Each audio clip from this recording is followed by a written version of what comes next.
मिछुआ सरकार गरीब लोकंकर कृषकर पेट को लात मारिबा सरकार। आज आम मैंने कांग्रेस भाई मैंने समस्ते एकाठी होइचु जे कि यही सरकार को केमती विदा करूँ। कारण माँ को सम्मान कही कही बेसी माँ को अपमानित करथिबा सरकार यही सरकार। आपण मैंने जानी थे आम राम को भक्ति करूँ किंतु सीताराम कहबार असुविधा कौटी होची। आम लक्ष्मी नारायण बोली कहूचे ताले जगन्नाथ बोली आम कहूचे कि लक्ष्मी नारायण।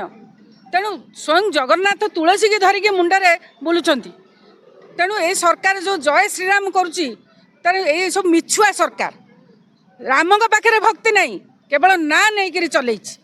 तेणु ये जो मनरेगा आज आम मैंने समस्ते एकाठी होइचु जातिर जनक महात्मा गांधी आपण मैंने समस्ते जानी देश को स्वाधीन करने प्रथम काम तांकर थिला। तो तांकु हटई देकिरी तो एबे भी राम करुच्ची सरकार। आपण मैंने जानते ये सब सरकार ये जो भाई ने कहले कलर करिया कथा से खाली कलर सरकार। ये सरकार ना कलर सरकार खाली बुली बुली कौटी कलर चेंज करबा एटा चिंता करिछि। लोक मानकर मंगल कामना नहीं लोक माने केमिति भले रहिबे से चिंता नहीं।